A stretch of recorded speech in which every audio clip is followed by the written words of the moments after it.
Okay, thank you. Can we proceed? We're good to go. Can you still hear me? Yes. Yes, we Okay, can. thank you. Can All get right, you. thank you very much. Yeah, so we're going to move to the next option on the next item on the agenda, which are opening remarks from our consortium, and we're going to start with Arushi, who's a program specialist in section of health and education at UNESCO. Arushi, we just heard from you, but we'd like to hear from you again now. Officially introducing and opening the meeting. Can we hear from you now? Thank you. Thank you so much. And as I said, I'm very excited about this meeting and this work. So just to explain, so we work in the section of health and education at UNESCO headquarters. And one of the key areas of focus for our work is comprehensive sexuality education within the framework of safe and inclusive learning environments and strong school health systems. And we've been working on this issue for many years. You may have seen the UN International Technical Guidance on Sexuality Education, which came out in 2009 and was revised in 2018 with new evidence and robust evidence from different parts of the world. So many countries around the world, of course, provide some form of sexuality education. They call it many different things. It's called health and family life education, life skills education, reproductive health education. There are many different names for the education on health and well-being that country programs provide around the world, and ministries of education train teachers, develop curricula, etc. In recent years, we have seen some disinformation about comprehensive sexuality education, which is being propagated. Disinformation is when somebody is deliberately creating false information about a particular issue or topic and spreading it. And then it becomes misinformation when people unknowingly spread that without realizing that it's actually incorrect. And given the social media and the access to internet, it's so much easier to spread all kinds of information, false information as well as correct. And so we are very excited to work together with young people and amplify young people's voices on comprehensive sexuality education, for them to really speak in their own voice, for all of you, I should say, to speak in your own voice for what it is that you want from schools, from the education system, from your ministries of education, when it comes to education for health and well-being. And this kickoff call is really a 6-month project that we are working with Y+ Global and Frontline AIDS and ACT Ubumbano. But we hope that it can work closely with our flagship program in Sub-Saharan Africa, which is called O3, Our Rights, Our Lives, Our Futures. And you will hear a little bit more about that as well. And we look forward to greater synergies between this program and the project by Y+ Global. So thank you very much for organizing this. Thank you everybody for being here so early. I know that for some people, especially in the western end of Africa, it's a little too early. So I'm sure we'll be working to make sure that ensuing meetings are at a time that's convenient, more convenient for everybody. And I really want to thank Frontline AIDS for ensuring that there is interpretation. It's really, really appreciated. Thank you so much for that. Back to you, Siri Cynthia.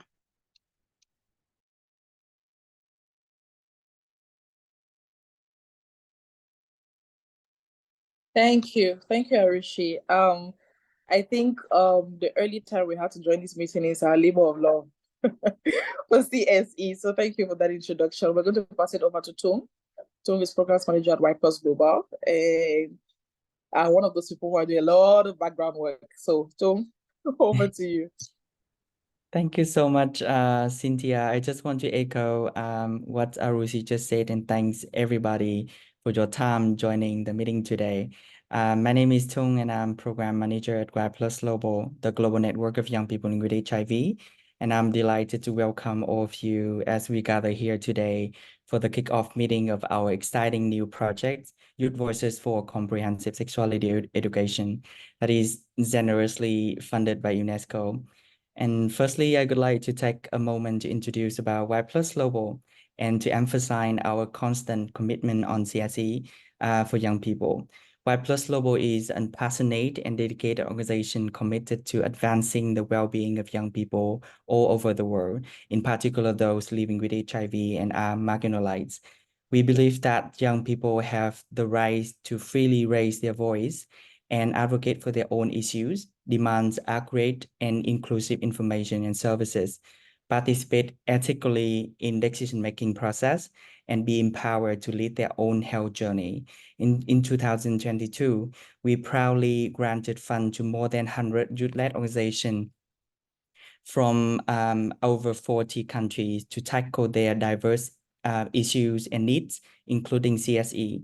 And I'm sure that you all with me that CSE is very critical for youth because it provides them with the knowledge and skill they need to make the informed decision about their life, relationship, and also health and so on. However, the fact is that young people around the world continue to face multiple challenges to accurate and evidence-based CSE. In many countries across sub-Saharan Africa, these barriers are even worse due to disinformation spread by the vocal opposition groups. As a consequence, parents, religious leaders, and policymakers are increasingly resistant efforts to expand the strengthen the provision of CSE in both in and out of school.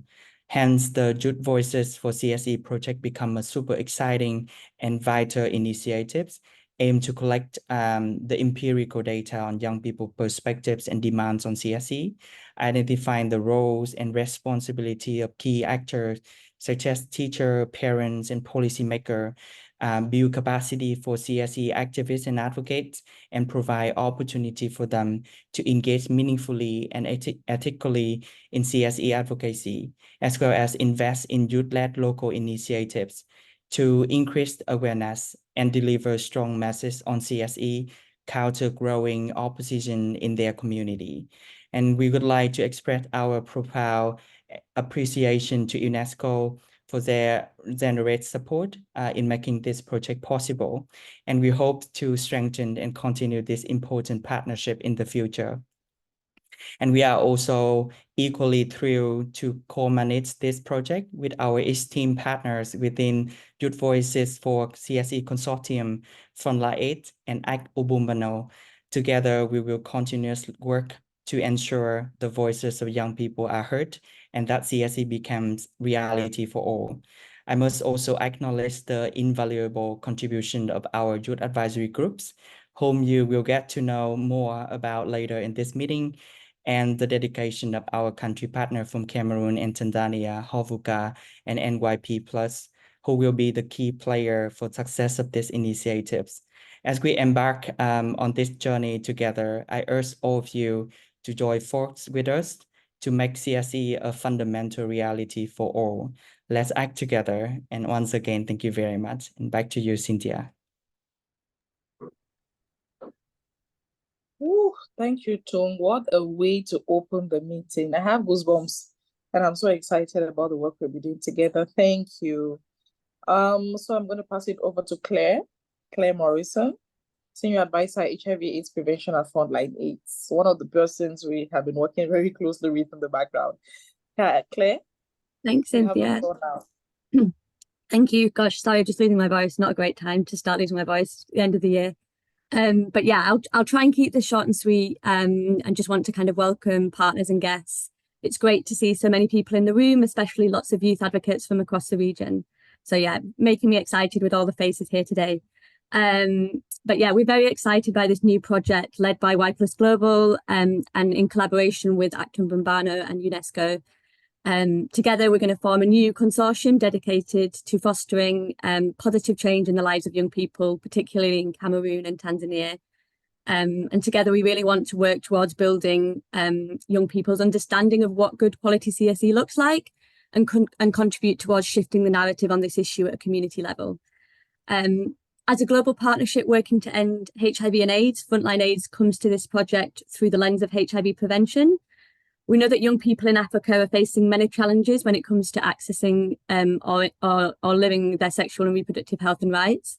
This includes high prevalence of HIV and other sexually transmitted infections, low contraception use, high numbers of unintended pregnancy, and high rates of unsafe abortion. And we know that CSE is a critical part of the HIV prevention toolbox. When it's implemented correctly, it gives young people the tools and information they need to protect themselves from HIV and to help them negotiate condom use, protect themselves from pregnancy, even delay the first time that they have sex. But it goes beyond that. It's around helping young people identify when their rights are being violated. So, identifying sexual abuse, gender-based violence, the denial of health services, whilst also encouraging them to access support and services. It also contributes towards youth empowerment by encouraging critical thinking and communication and negotiation skills. So helping to improve their decision-making and their assertiveness. It also promotes safe and equitable learning environments by explaining how gender norms create inequality and builds their understanding of how stigma and discrimination can never negatively impact people's health and well-being.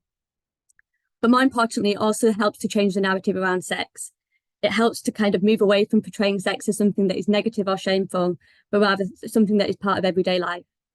So through this kickoff meeting, we hope to explain how this new project is, what this new project is aiming to achieve over the next 6 months. And we want to start building stronger connections with the other ongoing initiatives that are happening in the region. So Cynthia and Chung have also mentioned the O3 programme and the new Western Central African commitment on health, education and wellbeing. So we really want to see how we can leverage some of those ongoing initiatives and bring that into the work that we'll be doing in Tanzania and Cameroon. But we also, really importantly, want to use this kickoff meeting to hear from you, the young people themselves. What are the ongoing challenges that you're experiencing when it comes to accessing CSE, and what are your demands moving forward? So we're really excited for the project to begin. We're really looking forward to engaging in this discussion with all the partners that are here today. So thank you ever so much, and looking forward to the rest of the session. Thanks, everybody.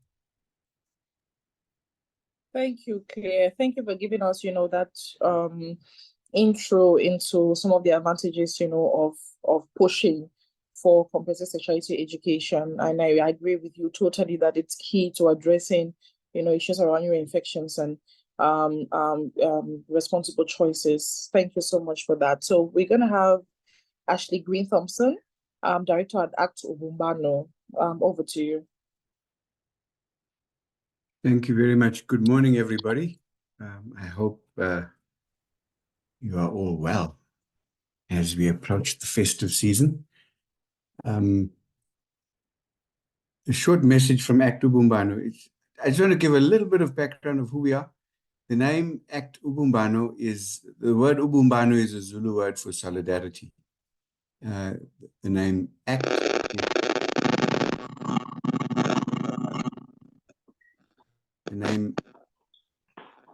can everybody hear me? There was a very weird sound coming through there. Yes. Now. Okay, good. The name ACT is that we are part of the Global ACT Alliance. And basically the reason for our existence is to create spaces for conversations, critical reflection on the lived experience of communities, of people who are involved and engaged in struggles that in defense of their dignity, their human dignity. So that's what we do. We invite people into spaces where we reflect and we discuss, and that hopefully leads to a deeper insight into how social justice actors and activists can carry out the work that they do within the communities that they serve. Our particular interest in this program and involvement in this program work, stems from when you listen to what communities are saying, that often leads you, guides you to respond with your programs. And so we've had over the years quite a strong engagement on intergenerational dialogue between young people and in particular faith leaders in the region in Southern Africa. where people have basically discussed a range of issues relating to relating to CSE and the issues associated with that. And so this is a logical place for us to be. It's a natural place for us to be because our interest is to encourage that dialogue and that critical dialogue. I'm not going to say too much more. I think that you'll be in the capable hands of my colleagues, Anele, who will be facilitating. But I do want to add one thing.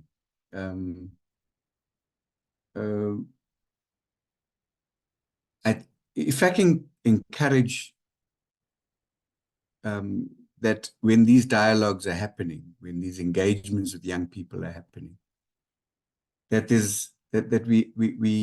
we engage in these conversations with courage, to be honest about some of the shortcomings in the work that we do.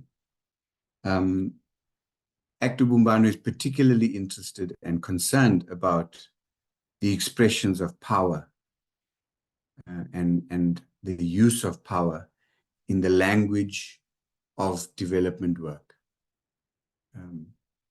I think that very often our intentions are good. We are seeking to advance policy and practice that is progressive and that basically leads to a better society.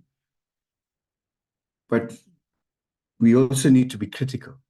And one of the things in relation to CSE is how sexuality in particular is used by those in power who seek to maintain power. It's used to marginalize and exclude people. And I'm hoping that this collaboration will create spaces for that really courageous conversation that challenges power and that challenges patriarchal and old school structures in our world. I wish you all a great deal of success in this, and we will be right there with you. And I hope that this conversation that kicks this discussion off is a productive one. Thank you very much.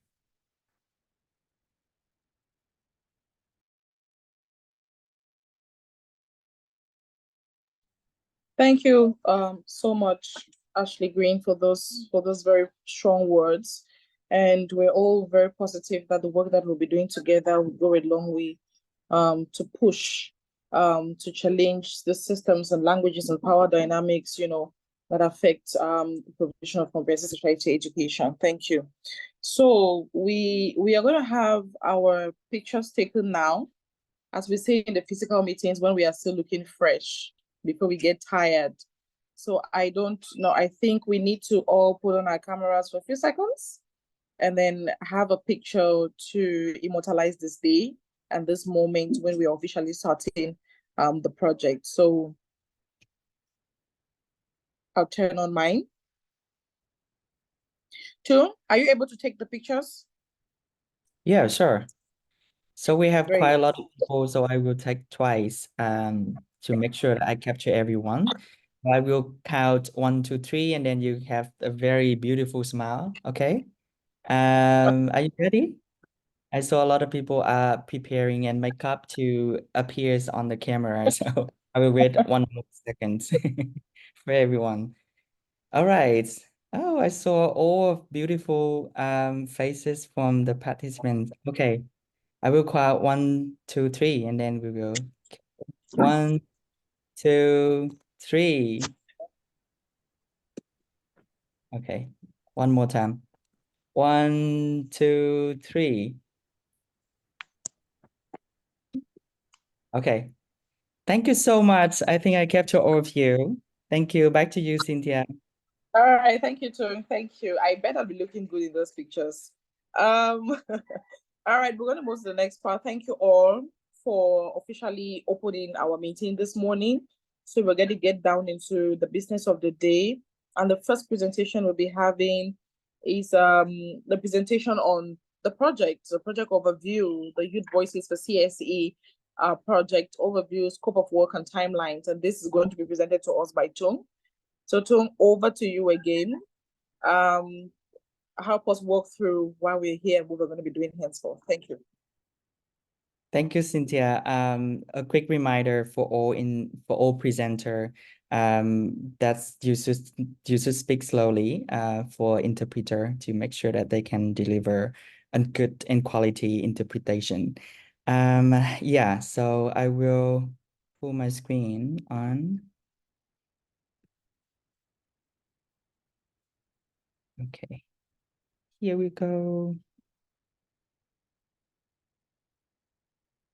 Okay, I hope you all can see my screen. Yes, we can. Awesome. Thank you so much. As Arusi has mentioned, that in today kickoff meeting, we will hear about the Youth Voices for CSE, a very new project funded by UNESCO to Y+ Global Frontline 8 and Ubumbano. But you also can hear from the other CSE programs is supported by UNESCO O3 program and also WCA commitment young people. So I'm very happy to represent our consortium to briefly share about the Youth Voices for CSE projects. We aim to strengthen the support for and addressing opposition to comprehensive sexuality education through engagement with youth-led organization.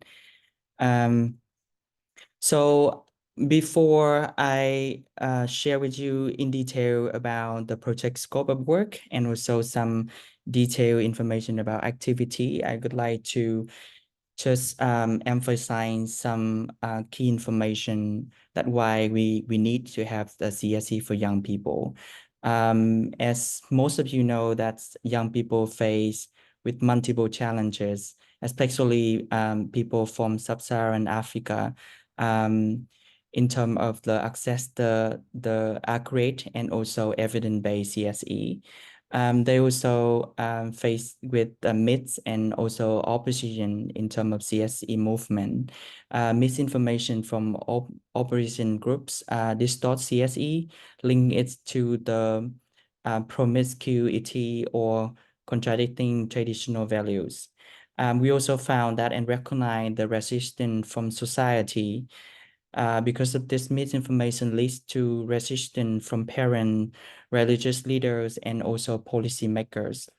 And lastly, its impact on CSE implementation has hinder expansions and also strengthening of CSE in both school and out of school setting. The other data also set on light on the barriers that community are facing and also the facts that community, especially young people, are poor access and active to the CSE.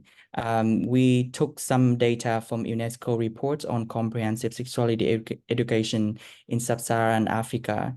The fact is that young people has the low HIV knowledge. Only 37% of young people have comprehensive knowledge about HIV prevention and transmission. There are also a big gaps in terms of the knowledge among young adolescent girls. Many girls lack extensive knowledge as they enter to puberty and early marriage and unintended pregnancy. We also recognize the high rates of the unintended pregnancy among young girls and women in East and Southern Africa. It's marked also some of the highest in the world. And lastly, misconceptions about CSE in digital spaces. The fact is that many young people now, they go to online and also digital spaces to find the information about CSE, also about the other topic that affects to their life, like HIV and AIDS, also STI and the others information, but we can be unreliable on the social media platform. So those data lead us to the designs of the Youth Voices for CSE project. This project aims to grow young people understanding of CSE and its far-reaching benefits. Also equip young people with the skills and capacity they need to push more positive narratives around CSE, and also develop the Joy tool, which advocates can use and also invest in their initiatives in the country level to counter growing opposition in their community. The target countries is Cameroon and Tanzania, but we still have some activities like capacity building workshop is open for young people from the region, not just only from Cameroon and Tanzania. And for the first phase of the project, the duration is within 6 months from November 2023 to April 2024. And there are also some separate responsibility from each member of our consortium. And we also involve young people in the youth advisory groups to contribute and also provide the advice and guidance on the overall strategic direction of the consortium. And we identifying some country partners to work with us in this project from Cameroon and Tanzania to deliver the activity in the country level. And they work directly with the consortium member. So I will go into the details of the activity, but I just want to emphasize that this is very initial ideas of the activities, and we would love to hear more from all of you about the situation of CSE for young people in your countries, and also the demands of young people for CSE. And that would be a very good input for our team to adapt the activity to be more appropriate for young people. So this is the very first activity of this project, our two-day kickoff meeting with the partners. So we hope to hear from young people from the region to hear about what is the realities of CSE for young people in different contexts and also among different community. We're also trying to introduce you with a number of the CSE programs and also brainstorm of how we can synergy and also how we can work together to promote for CSE for young people. The second activity is establish a youth advisory groups.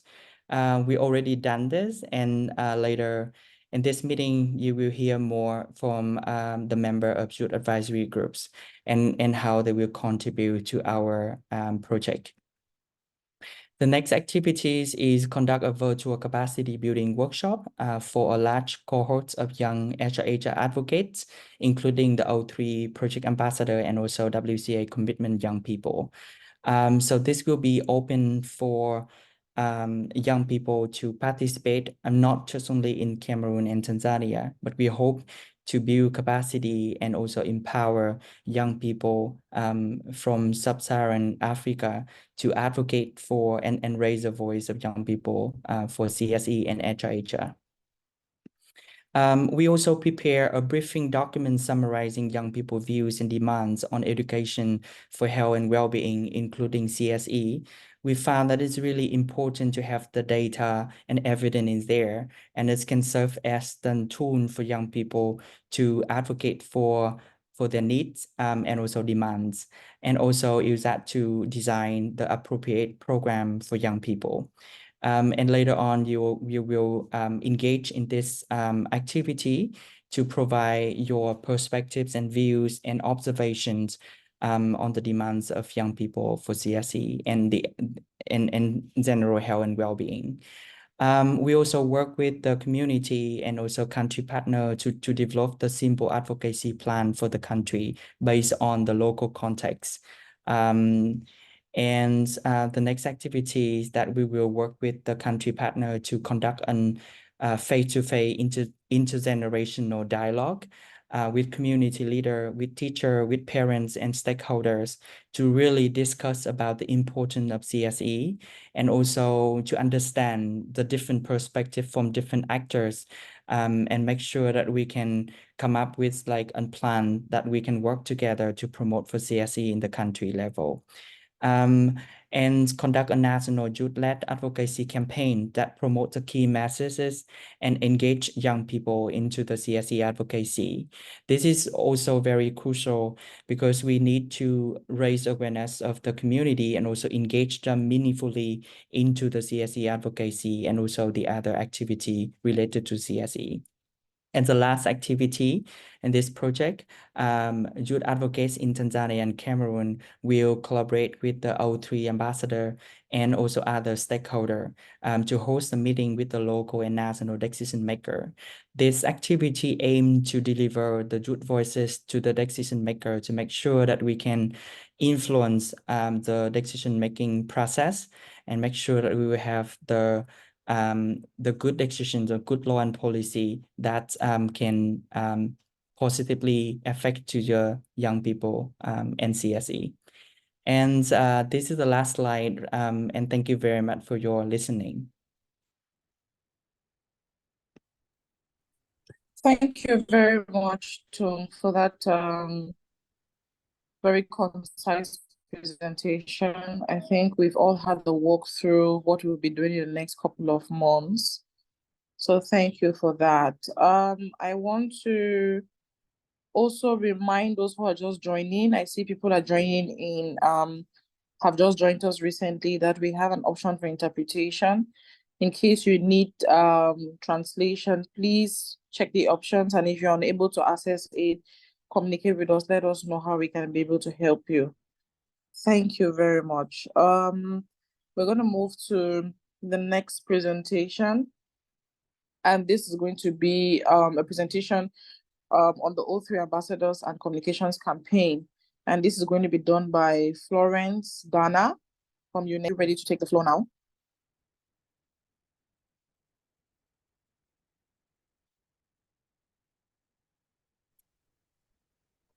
Yes, thank you so much. So I will just share our experience. We've been working with O3 ambassadors. So the O3 ambassadors are present in this call, so in the ISA region.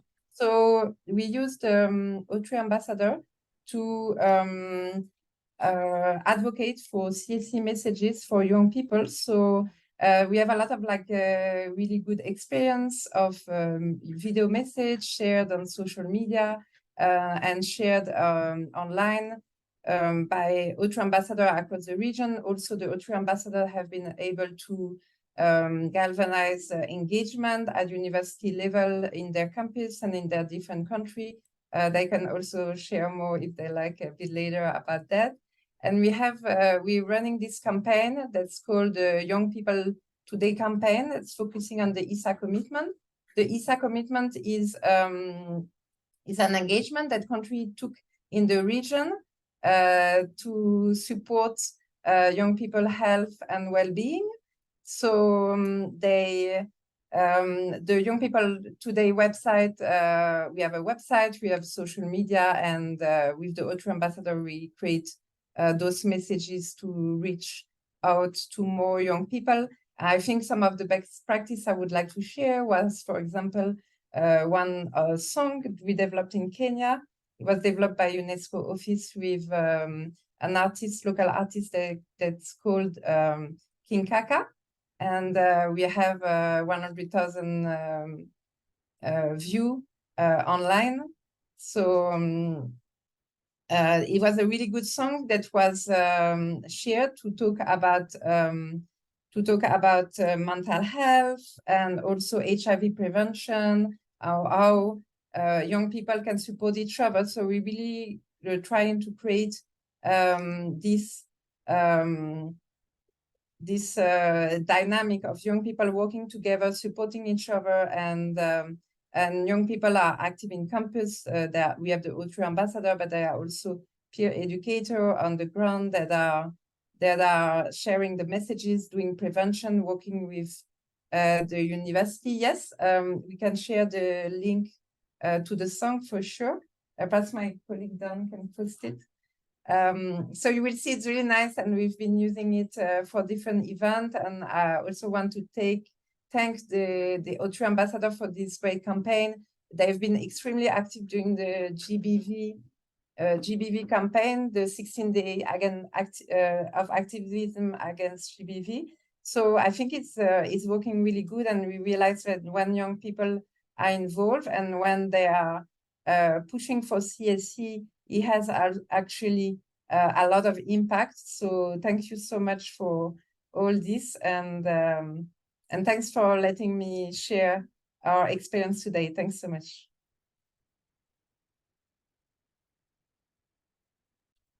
Thank you so much, Florence. Do we have any of the O3 ambassadors who is also willing to just share a couple of words on their own experience? Yes, they are connected. Perhaps Lucy can say something about the experience in Kenya. Yes, please. Just a few words will be fine. Thank you. Or Hassan, perhaps.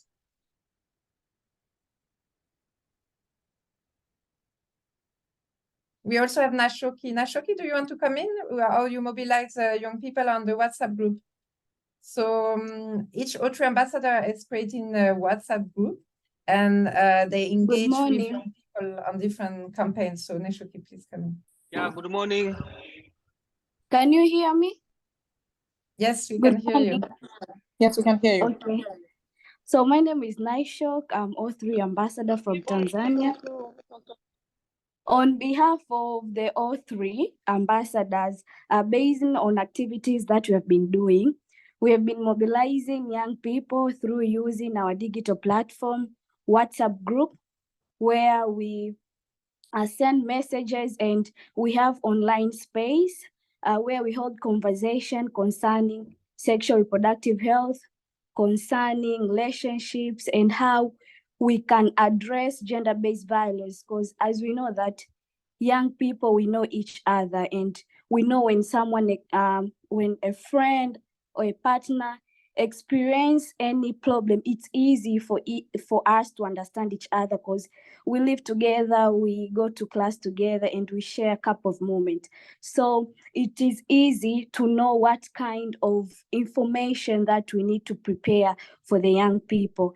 And through sharing to digital platform, especially the Instagrams, Facebook, we get a lot of comments from young people, and how the problems have been affected them, especially when it comes to sexual abuse from the teachers, sexual abuse from the members of their families and other societies. So what I can say that, in conclusion, what I can say that young people, we are going through a lot, and as long as ambassadors were here, it's easy to know what we can do to help them. And we have been linking them with the gender desk, we have been linking them with the counseling unity, so that they may get help and be comfortable and finish their studies. Thank you. Thank you very much. We can feel the energy in your voice. Thank you for sharing with us. So, having said that, we're going to move now to another presentation, and it's going to be a presentation from WCA, briefly describing the WCA commitment and detailing the Education Saves Lives campaign. And this is going to be by Javier. I hope I pronounced that perfectly. I hope so. Javier Hospital. I hope so. Sorry if I got it wrong. From UNESCO WCA. And WCA commitment, you know, the young people who worked on this with Javier. We're happy to have you. Xavier, don't worry, I've heard it's many different shapes and forms.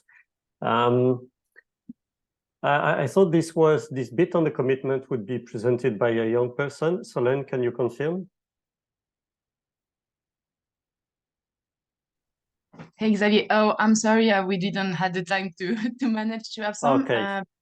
But I see that there are many of them in the rooms, but I know that we have little time, so as you want. Jibrin is raising hand, if you want.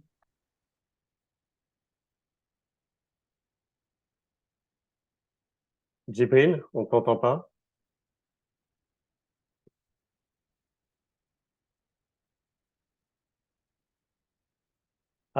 In the meantime, I may start because, in fact, we have only 5 minutes for 3 slides. The WCA commitment for educated, healthy, and thriving adolescents and young people was endorsed by ministers of health and education of 25 West and Central Africa countries. It's a commitment to respond to adolescent pregnancy, child marriage, STIs and HIV, sexual and gender-based violence, gender disparities in education, mainly through 3 types of interventions. So the ministers have committed to increase the quality and scale of comprehensive education and information. And yes, it's not called CSE, it's called Comprehensive Education and Information. It's the same thing, but this wording makes it much easier to be accepted by authorities and stakeholders in many countries across the region. So important wording. Also to scale up and increase the quality of sexual and reproductive health services and responses to sexual and gender-based violence. So the commitment contributes to SDGs on health, education, and gender equality. It contributes to the Agenda 2063 of the African Union. It's a strategy on education and the very recent strategy on education for health and well-being by the African Union. The impact, the expected effect of the commitment is program scaling up, having more resources, having different sectors working together, and having accountability. And we will see that young people have a role to play to strengthen this accountability. Along with the commitment, we've been implementing in Western Central Africa a communication campaign, multi-stages communication and advocacy campaign, which is called Education Saves Lives. And the campaign starts with a set of core ideas, core messages, which are always in the background that we hope people would always have on their mind whenever they think about CSE, and which would be shared by many different stakeholders, parents, young people, political leaders, civil society, international organizations, so that the positive narrative on CSE comes always to the fore automatically whenever we need it, whenever we need to talk about it. And those core messages have given 2 different types of actions. 1, communication campaigns through social medias in different phases. So there's been phase 1, which was on the situation of adolescents and young people and reached 15 million people through social media. That was before the commitment. Another one, still before the commitment, which was called Youth Voices, which was a set of 10 testimonials from absolutely brilliant, very moving young people telling their own stories. And if you haven't seen that yet, I really encourage you to do so, because those stories are just so amazing.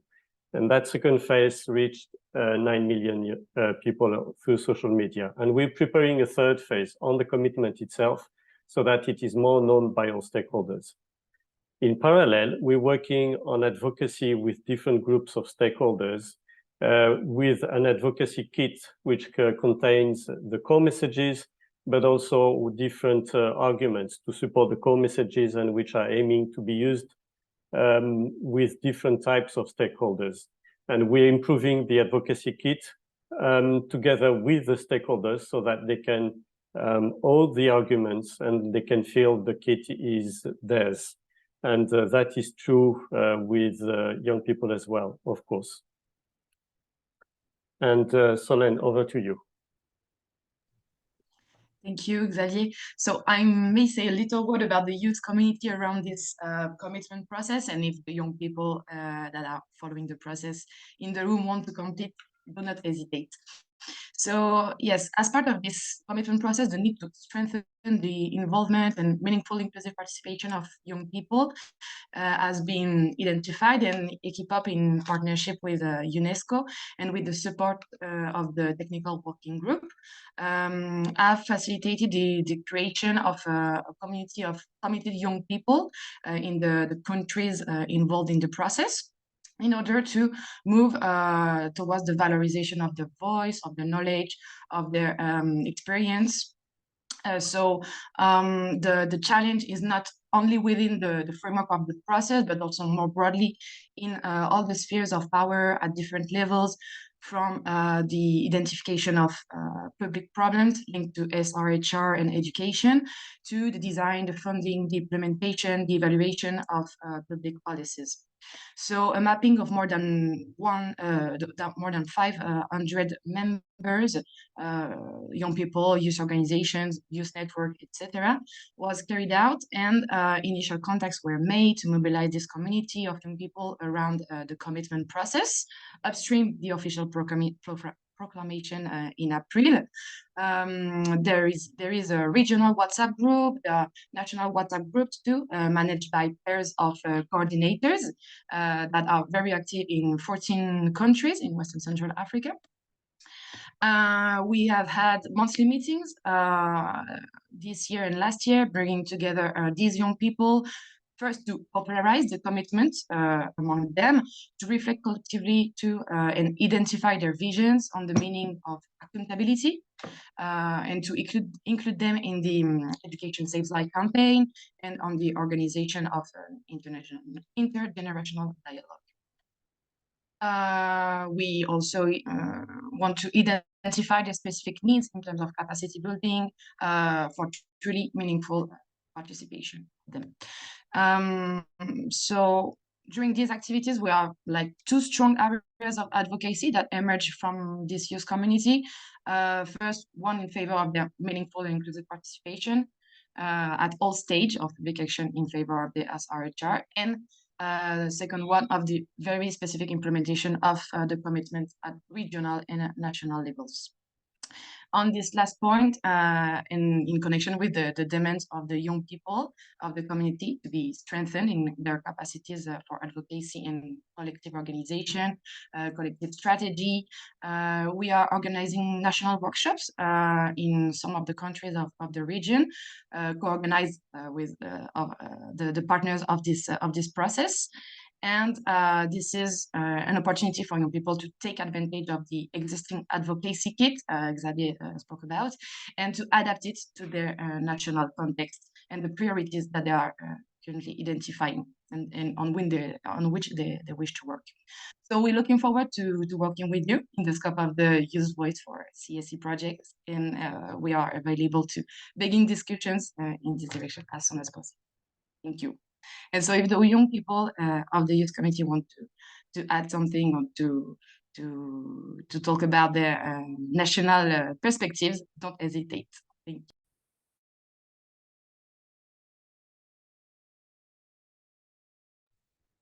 I see Chidinma from Nigeria. Maybe you want to say a little word about the Hi, Solen. Hi, everyone.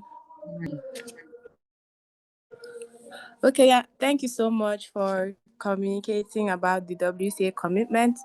I just want to say that we have youth communities, as you mentioned, and the purpose of having these communities is to strengthen accountability, because we are working with the government, we're working with different stakeholders, especially in the ministries.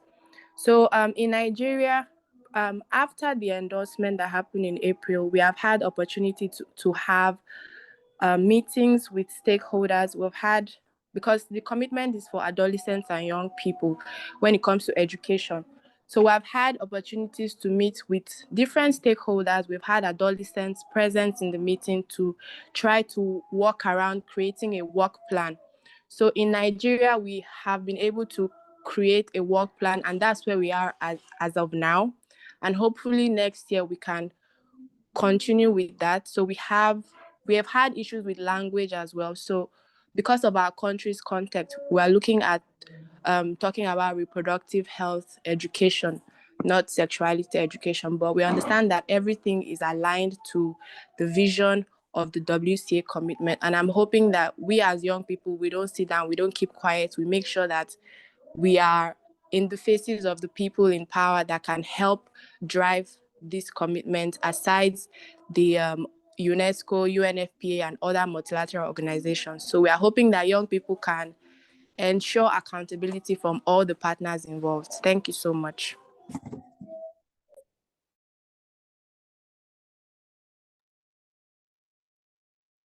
Thank you. Thank you to all the presenters. Oh, no. Oh, Zanadi, I was leaving it to you already. Thank you. I just wanted to say thank you to everyone and over to you because, of course, you have the next session. Okay. Thank you to all the presenters. It's so exciting to see what's happening and that we still have to do a lot of work. I will not sum up what was discussed because we were all here, so that will also allow more questions. So I'll open up the space for questions. Please say your name and then you say who you're addressing the questions to. I'll take up the first 3 people who are able to maybe to speak, and then the presenters will respond, and then we'll take it from there. I've got Faith online. Are there any other people who would want to ask questions? I saw in the chat box there was a question on which countries is this project coming to?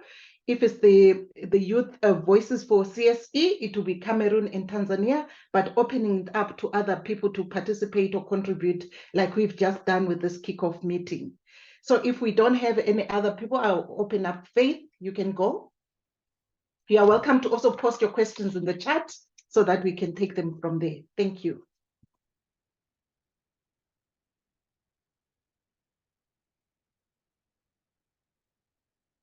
Faith? Can you hear me? Yes, now we can.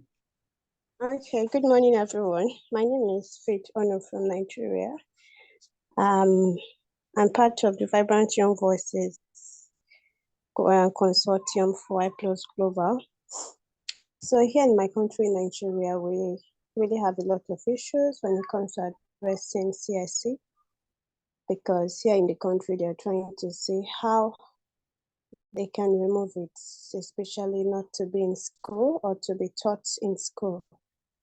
So currently now there is a program that APIN, Association of Positive Youth Living with HIV, and EVA, Education as a Vaccine, they are collaborating with UNFPA to see how they can bring CSE to support group, especially for adolescents and young persons living with HIV.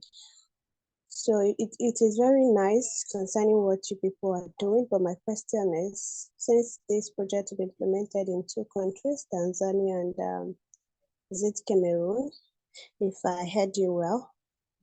So what about the scale up and the sustainability aspect of it? It should not be something that will run for 6 months and then it goes off.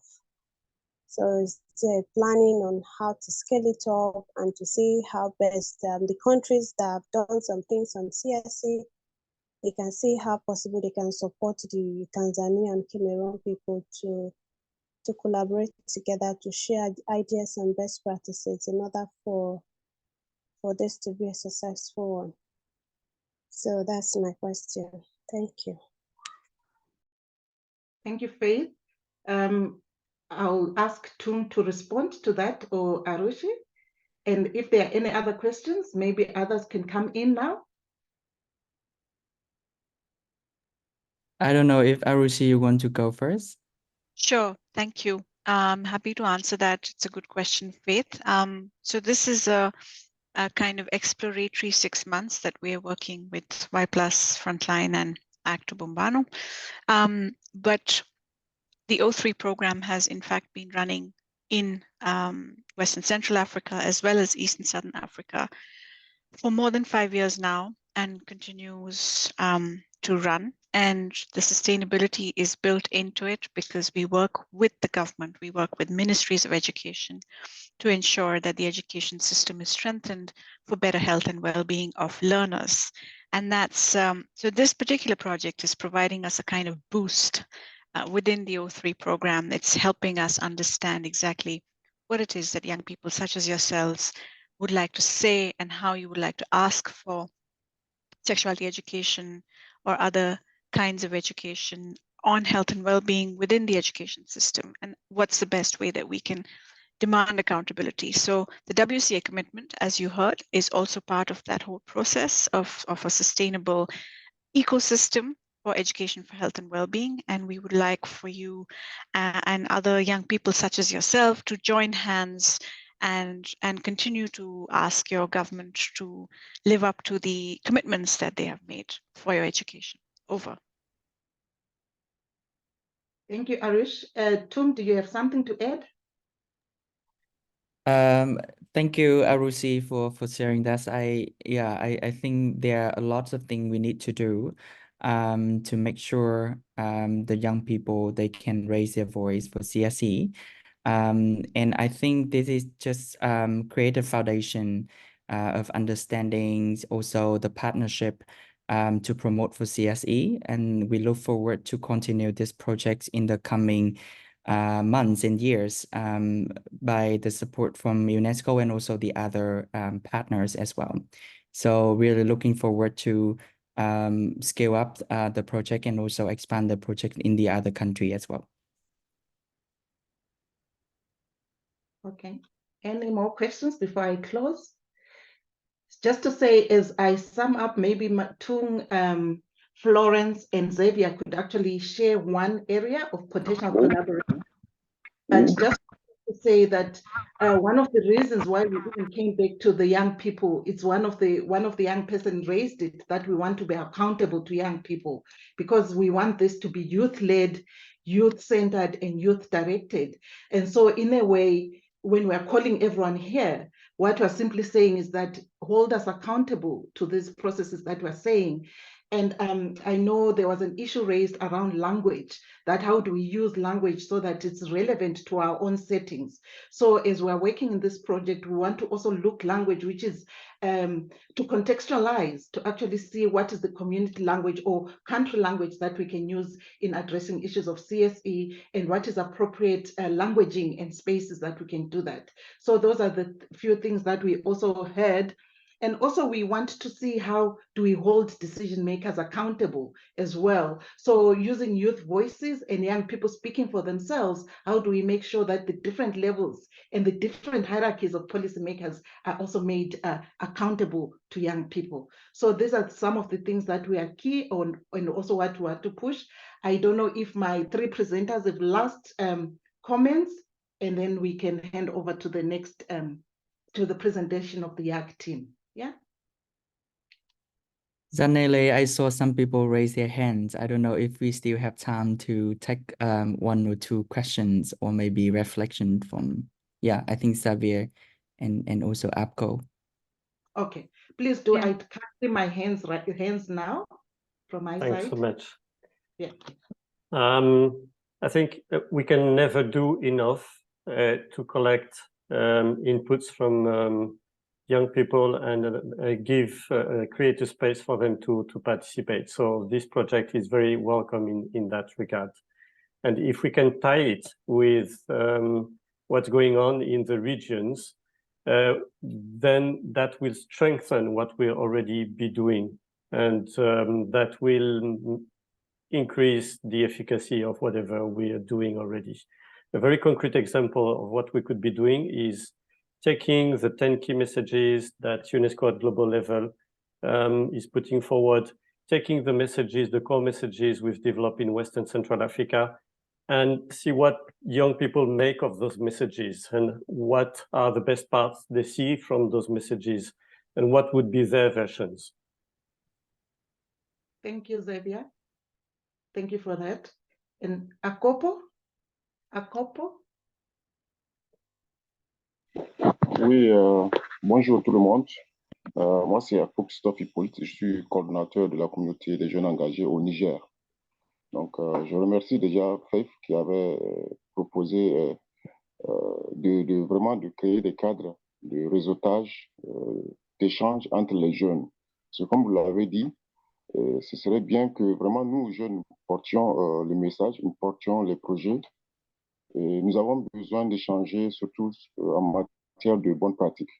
Le Cameroun, la Tanzanie, les jeunes, ils ont déjà expérimenté, ils sont déjà à un niveau que nous autres, nous n'avons pas encore expérimenté par rapport au projet, parce que nous n'avons pas encore, nous avons commencé les activités, nous ne sommes pas à leur stade, à leur niveau. Nous avons commencé quelques activités à travers l'organisation de dialogue intergénérationnel. Mais nous aimerions bien échanger avec eux pour qu'ils puissent nous aider à avoir vraiment leur expérience en termes de bonnes pratiques. Comment ils ont commencé, surtout leur début, comment ils ont les chemins qu'ils ont parcourus, les stratégies qu'ils ont adoptées pour, en tout cas, rentrer en contact avec les autorités, leur méthode d'approche, tout, nous aimerions bien échanger avec eux, surtout en matière de bonnes pratiques, parce que nous sommes à nos débuts.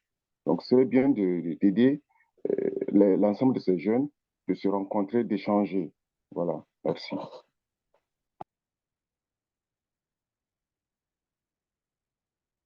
Thank you very much, Akpo. Thank you. I'm hoping this platform will also be a space where we learn and share and young people share. And so we're looking forward to that engagement. Matthias and then Donko, and then we can have responses from the team, and then we close off this session. Thank you. Thank you. It's great that this initiative is going to engage more young and across the regions and nations, and also to help pushing forward the agenda CSE. My advice is also to consider some differences, particularly culturality issues in the country. Because, for instance, in Tanzania, we do have, we are utilizing the digital platform on which we have connected peer health educators across several universities and the secondary education of about 500 are connected, and we are using intensively the ambassadors to communicate. But the government really do need to know sometime what exactly are the messages that young people are discussing. And the issue of culturality and the scientific quality are coming in because the government are concerned on what young people are giving or are getting as information from different platforms. So in this context, we would really appreciate this initiative to consider the culturality and what exactly are favorite of the kind of information and terminology when dealing with messages and dissemination to religious leaders, government officials, and the young people themselves. So we needed to be conscious on that to avoid the government intervention, because they are sometimes chipping in different digital platforms. And in case of any information that are somehow seemingly not culturally appropriate, the government react. So we need to take this in consideration while designing the message to be disseminated. Thank you. Thank you, Matthias. Thank you. I would invite Donka and Harriet, then we close, and we respond, and then we close. Thank you.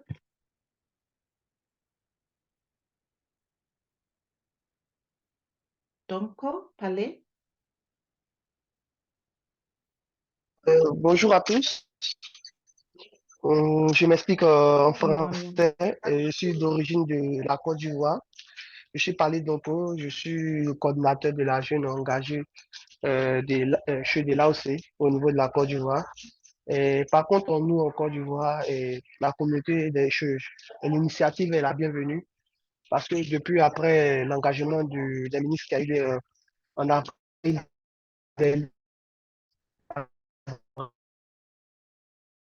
et ça nous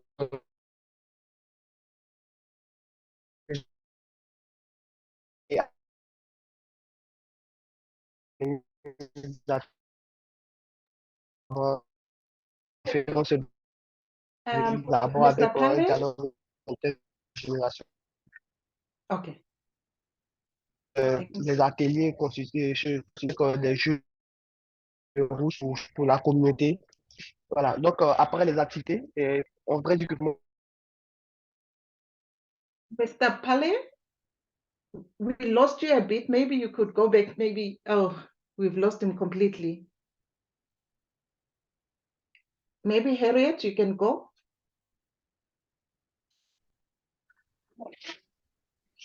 Oh. Allô? Allô? Mr. Palais, you can go. Oui, oui. Your volume was low. Maybe you can go now. OK. Suite à cela, la fois dernière, nous avons reçu Solène, voilà, qui pilote le projet au niveau qui chapeaute le projet au niveau de Equipop. Nous avons reçu Solène et Kaya en Côte d'Ivoire pour des ateliers.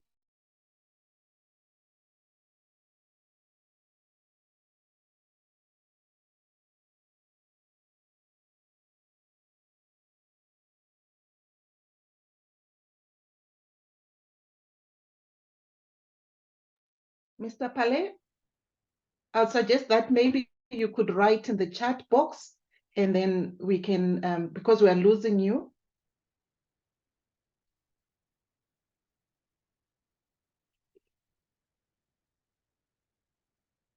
Okay, maybe I can move to Harriet and then we can come back to him. Sorry about that. Is it Harriet Paulus?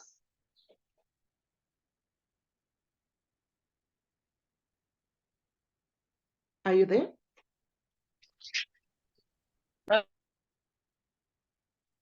Okay, Harriet Paulus, are you coming up? Because I'm also worried of time.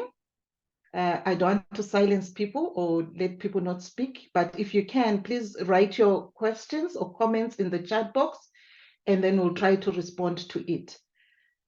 On the issue of questions that was raised earlier by Matthias, we'll be working with multiple stakeholders, including the young people themselves and other decision makers, to make sure that we write what young people are saying, and the messaging is actually specific to a different context, the different context that we find ourselves in. So we are hoping that the multi-stakeholder approach that we'll use will also work for us to get the right messaging at the right time to the different stakeholders that we're working with. Thank you for that. I hand over to Cynthia now. Thank you. Thank you, Salele.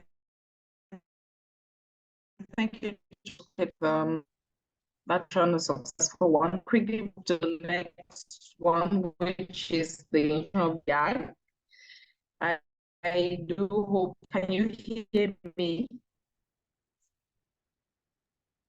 We can hear you. Can anyone hear me? Yes, we can hear you.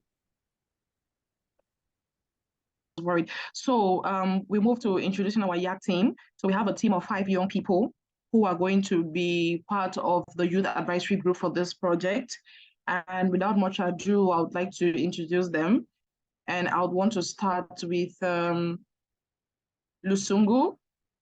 Lusungu from Malawi, she's on the call. Please kindly briefly introduce yourself, where you're from, a little bit about your work, and probably your prospects on how you're going to be able to contribute to this project. Very briefly, I think the 1 minute should be good.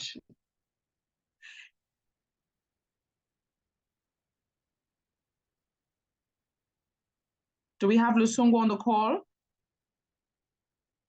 If Lusungu is not available now, can we have Mona Lisa Akintola?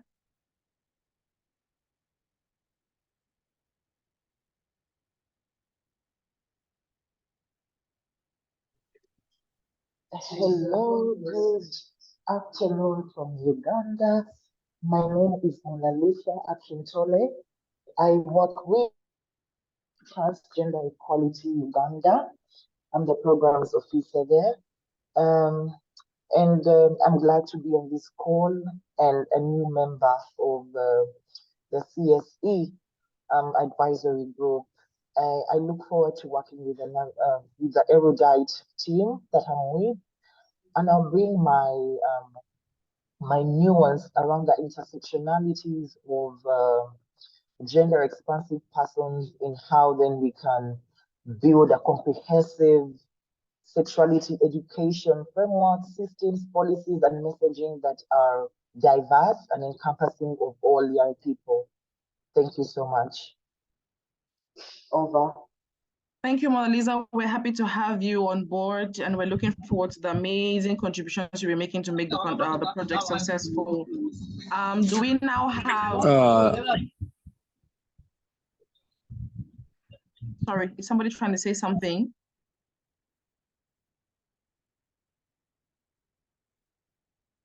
I see Jibrin. Is there something you want to say?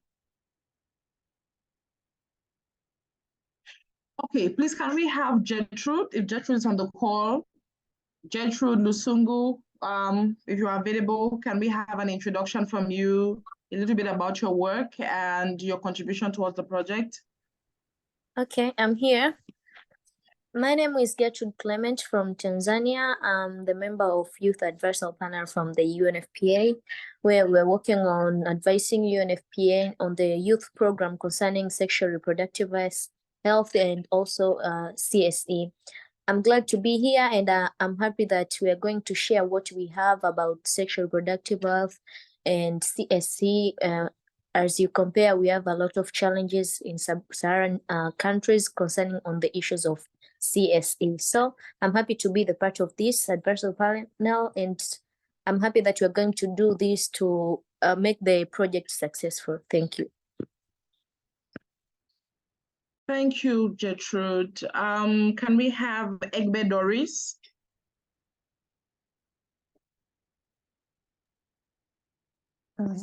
Good morning, everyone. Is everyone getting me? Good morning, we can hear you. All right, thank you very much. I am Egbe Doris Takang from Cameroon. I am an HIV ambassador, a project coordinator at the Hope for Vulnerable Children Association, and currently a CSE advocate in school, currently teaching CSE to young people in school. And so the knowledge I have gained so far, I believe I'm going to use this in this project to also create a reasonable impact in this particular project. And thank you so much. I'm happy to be part of the CSE advisory group. Thank you. Thank you, Doris. We're excited to see the amazing work you'll be doing. If we have Lusungu on the call now. Hi, Cynthia, can I come in? Yes, please. Okay, thank you so much. Hi, everyone. So my name is Lusungu Harawa. I work under the National Association for Young People Living with HIV, Malawi, as the READY focal point. So READY is a program that aims to make the young people and the adolescents resilient, empowered, and knowledgeable. And I appreciate for the opportunity to be in the youth advisory group, and I'm looking forward to advocate for the meaningful youth participation in the CSC program implementation, as well as contribute to the success and implementation of the program. Thank you so much, and apologies for my background. Thank you, Lusungu. We're happy to have you. And then we have Joyce. Do we have Joyce?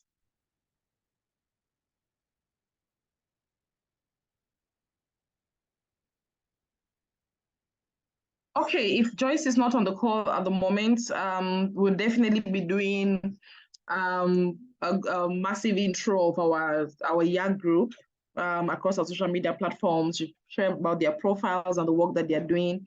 Happy to invite you to follow and to be able to get to know more about our YAC team. They're going to be working closely with the consortium, and they're going to be bringing in a lot of perspective on CSE in terms of recommendations, in terms of trainings, and every process during the implementation of this project. They're going to be very hands-on. So it's going to be an exciting time working with them. So apart from our YAC, we have our national partners who are going to be implementing the two target countries, that's Cameroon and Tanzania, who are present on this call. We have Huvuka from Cameroon, and we have NIP from Tanzania. So if we have a representative from Huvuka, we're happy to hear from you a little bit about you and your organization very briefly in 1 minute. We have a representative from Huvuka.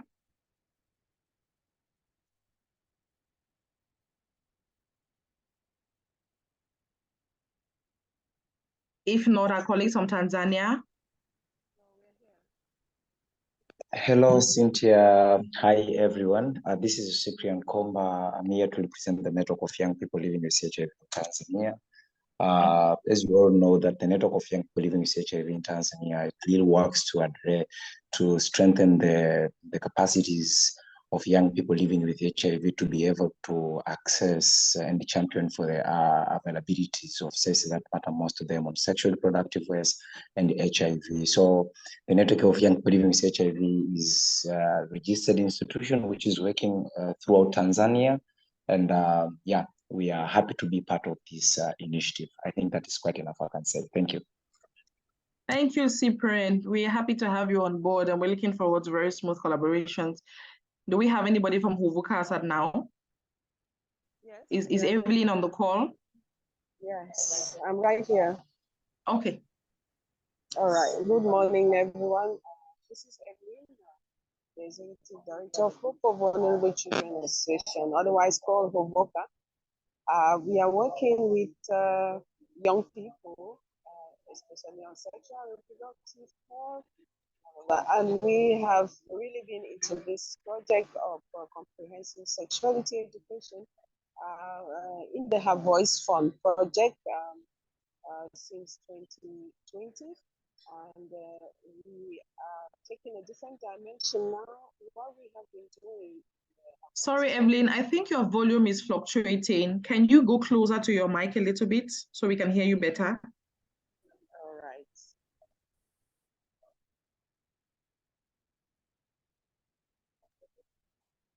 Now we can't hear you at all. Can you hear me now? Yes, much better. Thank you.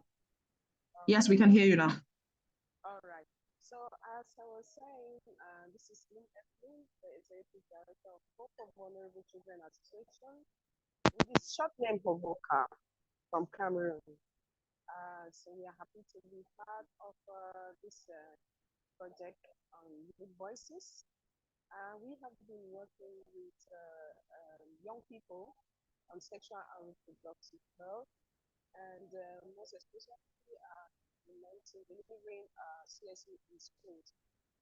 They have Voice One project since 2020, and this project now Youth Voices is coming to a different dimension from what we have been doing, because what we have been doing is delivering CSE to adolescent girls in schools, because in Cameroon, statistics is showing that adolescent girls are highly infected with HIV. So that's why we are focusing. So we are very happy to be part of this project because it's looking about young people in general, and it's an advocacy and it's stakeholders, which is something that we have not been focusing. We are here to use our expertise in the project and our commitments and collaborations to ensure that this project will work, and also to learn, like these people have learned what these are doing, what they are participating. So we are very happy to have this opportunity.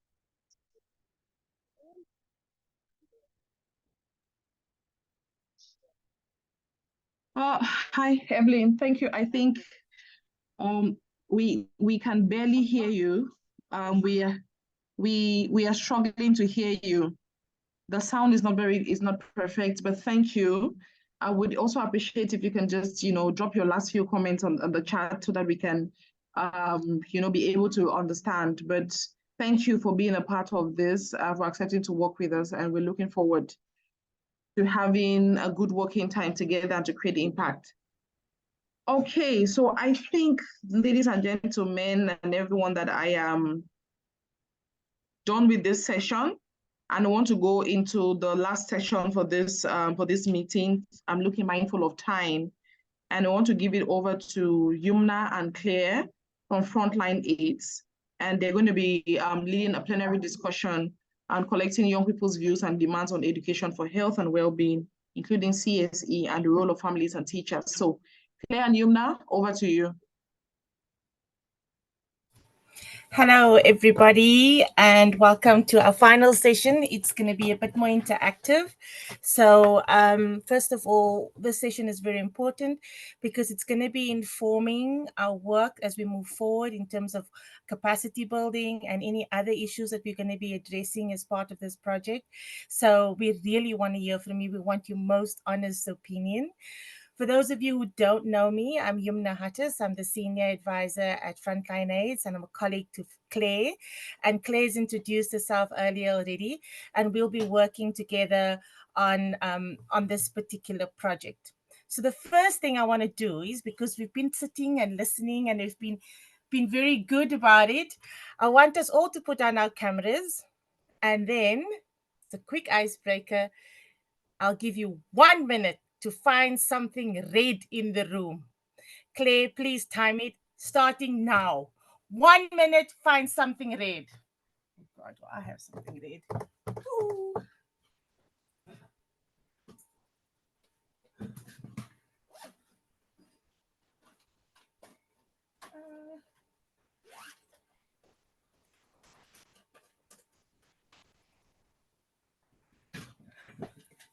Got 30 seconds left.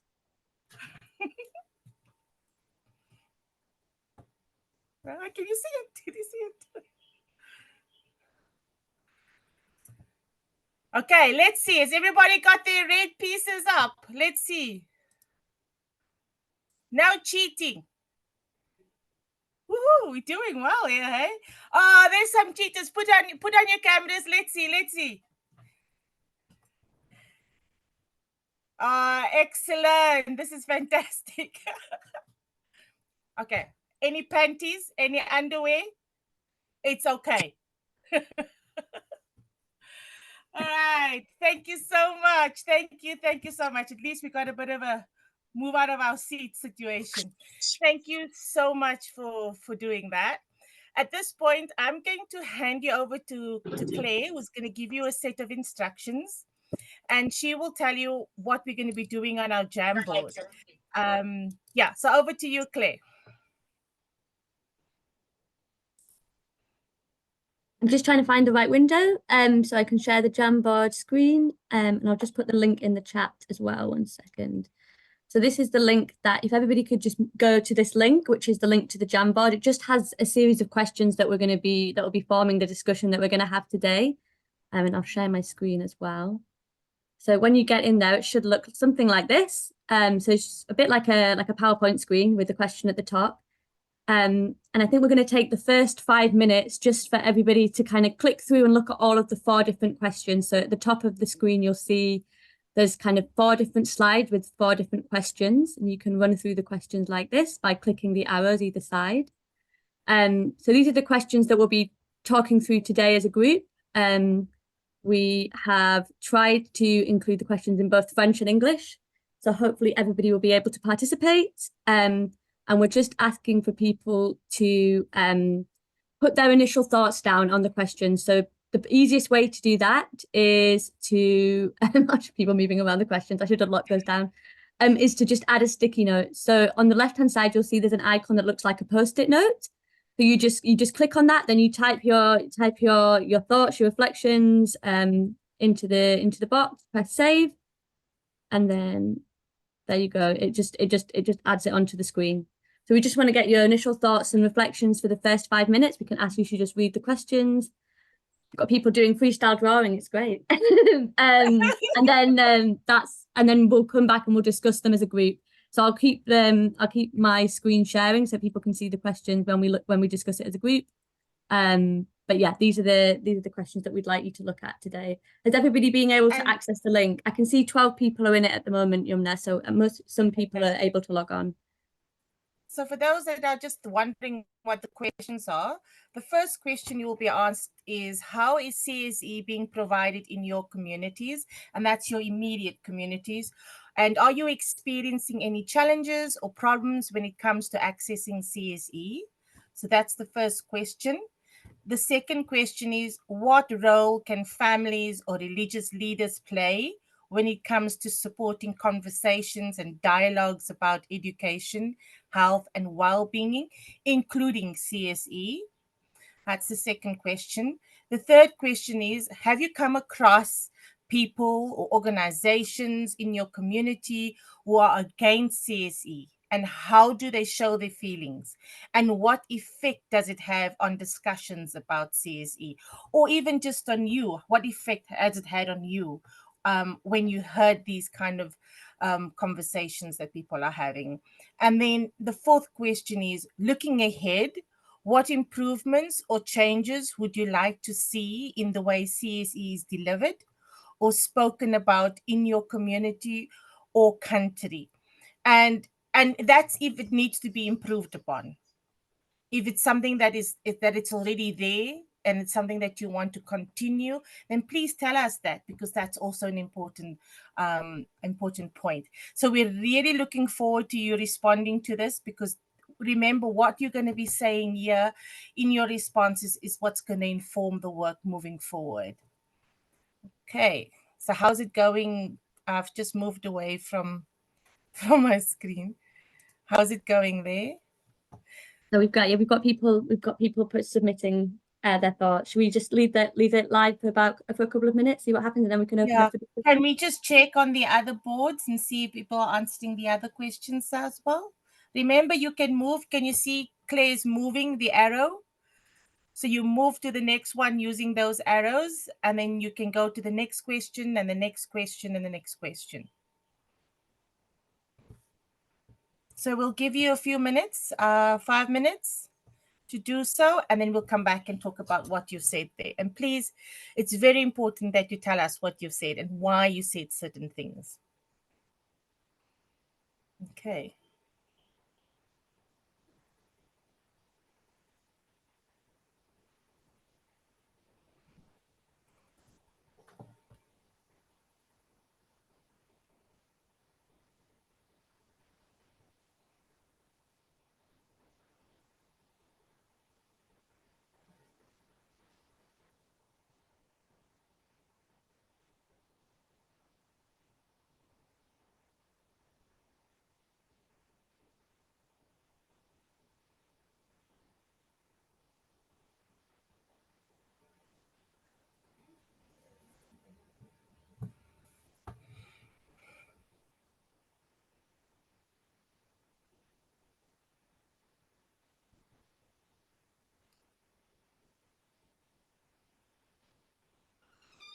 Don't forget to scroll through all 4 questions. And we want to hear from you. It's very important.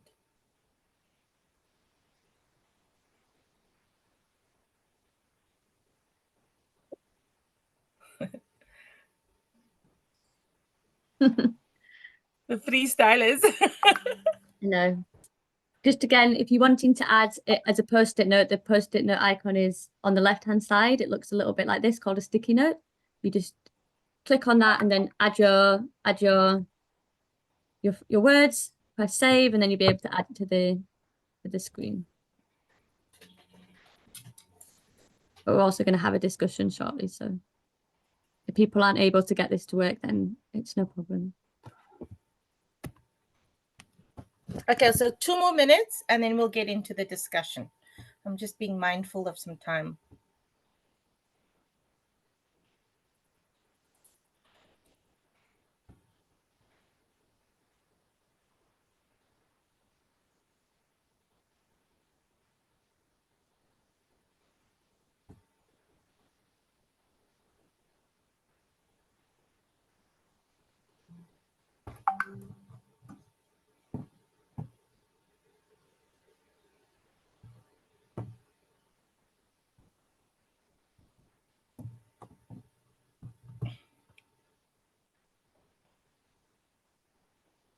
What's going on with that block?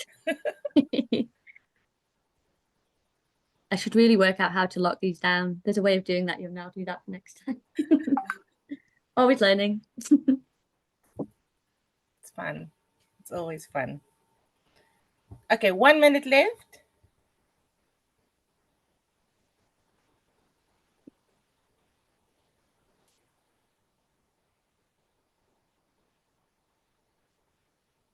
Yeah. So, like I said, I was being mindful of time. I am aware of the fact that we're a few minutes over time. So hopefully you'll stay to the end of this conversation. It won't be long. It's just that what you have to say in this session is so important. We can't really stop here. We just need to finish it, and we hope that you would stay on and just give us some of your wonderful thoughts and feelings going forward. So, okay, let's move on to the first question. Can we go to the first question? The first question is, how is CSE being provided in your communities? Are you experiencing any challenges or problems when it comes to accessing CSE? Please, you can open your mics and please respond and just speak up. Claire, you want to tell us what you can see there? Yeah, so there's a couple of different things being posted. So one is around CSE is being provided by a community-based organisation and partially in schools through the national curriculum, but there are challenges around conservative attitudes and the quality of information that's being provided. There is things around CSE being provided in schools, but also online and through youth and counselling outreach programs. So through kind of peer-led approaches, I suppose. There's lots of kind of a couple of comments around the kind of the quality of the CSE being provided, being that it's quite limited in scope and that it takes a kind of binary kind of patriarchal view, not very much inclusion around other diverse communities, so LGBTI communities, those sorts of things. So they're just a couple of the phrases that are coming through. Thanks, Claire. I see Cyprian's hand is up. Cyprian, you want to add?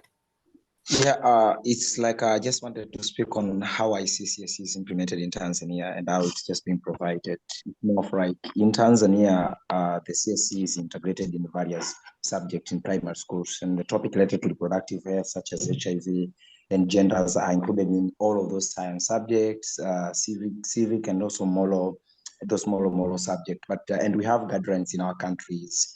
Those speaks to CSE, but the problem that I see is only how this CSE it's just been delivered and how it impacts young people and how can they retain this kind of knowledges and how can they be necessitated to just study it, because we don't have a specific curriculum that speaks to CSE in our country, but it has been integrated in all of these subjects and based on the teacher's wish to just train about it or not train about it. But if we have maybe something that we put it being mandatory, or we just make it being, it must be mandatory for teachers to just train students about CSEs and also to assess the CSE from the student who have been something better. But I just wanted to share only that what I see from my community. Thank you. That's a very interesting point there. I see two things coming out. The first thing is CSE integrated versus being on its own. And for some people, it's easier to integrate it because it automatically gets taught. But then depending on teachers, they choose not to, or they choose to teach CSE, or CSE as an individual subject, which then gets taught by the teacher who's been paid to do that job. That's quite interesting because that's an ongoing debate that we've had across the CSE issues in the ESSA commitment. And it's very interesting because we still haven't got consensus on that, how CSE gets, integrated into curricula, or whether it's on its own and what's the content. And you mentioned that gender and certain issues are all included, but it's really up to the teachers to decide. And there comes this whole question again about when teachers are being taught CSE and how to teach CSE, at which levels do we do it? Do we do it before they are qualified as teachers, so pre-qualification, or do we do it after they've been qualified and they now have to teach it? And there's space for both of them, because some of them are going to be doing it once they've already been qualified, and then there's opportunity to teach it during pre-qualification. So that's a very interesting point. Is there anybody else from Tanzania that feels the same way that Cyprian is feeling? Hi. Hi, yeah, go ahead. Yeah, I'm Gertrude Clement from Tanzania. What Cyprian explained is true, because in Tanzania, what? Yeah, that's better. You were breaking up a bit earlier. Go ahead. Okay.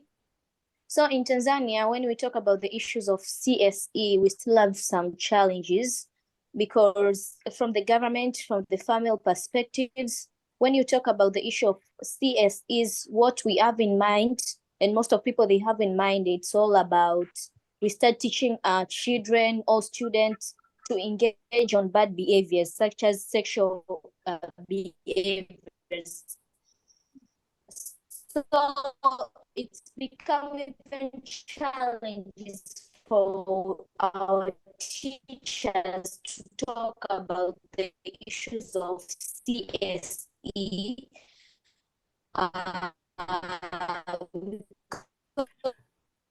Oh, even the education system, that's also bring challenges because topics of reproduction, they will teach. So sorry, do you hear me now?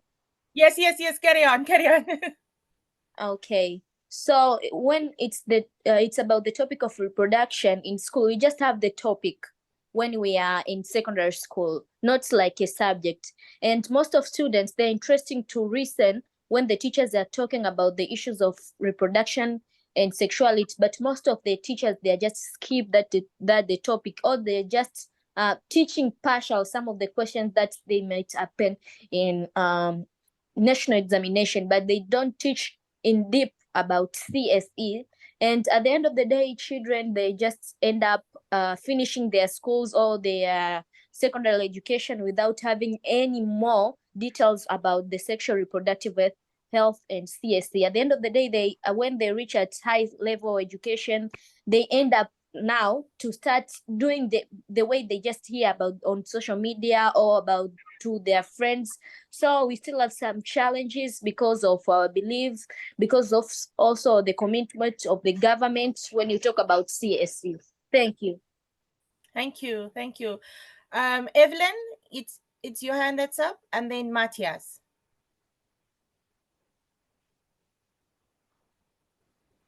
Go ahead.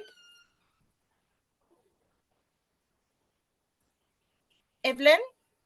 Yes, I'm here. Can you hear me? I don't know, I can't hear you. Do you have earphones in? Maybe if you unplug them, then we'll be more audible. Okay. Hello? That's much better. It's better now. Yeah. Okay. All right. We delivering CSE in schools for adolescent girls and young women. And the challenge we are having is that the schools sometimes the need motivation from the side of organization in order to be able to mobilize the children. In those schools where we have access, they are also worried about the content of what we are teaching, because once the word sexuality enters into it, if you go and see you're teaching comprehensive sexuality education, the tendency is that you come here and be talking about sex to children and it will hasten their sexual debut. So they believe that we don't need to talk about sex to children in school because it will make them want to discover what they don't know. So this is the challenge we are having now. We are also having another challenge where, because the policy is not in place, many schools do not even know that they have to deliver CSE to children. So there is no time allocated on the timetable in schools so that we can be able to jump in and deliver knowledge on comprehensive sexuality education. Their timetable is full of regular subjects, and they are focusing on the examination subjects. And they believe that coming to take part of the time to be teaching is reducing their performance when it comes to public exams. So these are some of the issues that we are facing in school while delivering CSE. Thank you. I'm going to move to the next question, Matthias, if you don't mind. Because of time, I'm just very conscious of time. And the next question is around issues of religious leaders and parents. Which roles do you think? Do you think there's a role for religious leaders and parents to play? Matthias, if you're still happy to do that, would you want to answer that question? Then we can move on to you. Hello, are you still with me? Yes, Matthias? thank you. Yeah. Thank you. This is Matthias. I just wanted to interact on the Tanzania experience with regard to CSE in school. Actually, at this level, we have to acknowledge the government effort, and in particular with support from development partners, including UNESCO and other partners. As in Tanzania, as other colleagues said, the CSE have been integrated from the pre-primary level. So our children now have exposed to CSE related topic from the pre-primary grade. In other countries, you might find they are starting at grade 3. But in Tanzania, is from pre-primary. And we have integrated in selected subjects. And in the same way, there are some also extracurricular program where children are learning CSE issues from extracurricular programs that are not curricular or syllabus based. So it is complementing each other. The challenge are really, like other colleagues said, most of teachers, we have more than 300,000 teachers, and the coverage of teacher training is almost 20–30%. The teachers are parents also, so there are some level of applied teaching as a topic, but those who have already benefiting from the training initiatives that we have are really doing the really business. So we might now are guessing that teachers are applied, but we do not have a scientific evidence on that level. But what we are doing is based on the oncoming information to strengthen the capacity of teachers. As we are speaking now, I am based on the fact that we have few teachers who are trained comparing with the number of teachers in school we have. Currently, I'm here speaking with you in Bagamoyo with the Ministry of Education and the Tanzania Institute of Education. We are building capacity of 17 teacher training college because we wanted to ensure pre-service teachers are also knowledgeable on this to increase the number of teachers who are trained. So the government initiative is real, and the partners are taking charge of this to increase the number of trained teachers who can manage the CSE related topics. Thank you. Thank you. Thank you, everybody. I want to thank you all. We're really far over time now, and I would love to have gone into the next questions as in the discussion, but we have to close it here. What I want to ask each of you is, you've got the link. We're having it open until the 18th, which is next week, Monday. Please keep on adding into those onto the Jamboard. We really need this information from you. It's extremely important that you continue adding. It's unfortunate that we didn't have enough time because I think there's so much to be said and so much that still needs to be said. So please continue the conversation on the Jamboard. I want to thank every one of you for contributing, and for those of you that are still waiting, unfortunately we've ran out of time. So Rain, please, and the rest, please just add everything onto the Jamboard, because everything you're telling us will be informing our next steps. Thank you very much. And at this point, Claire, is there anything you'd like to say just before we close the session?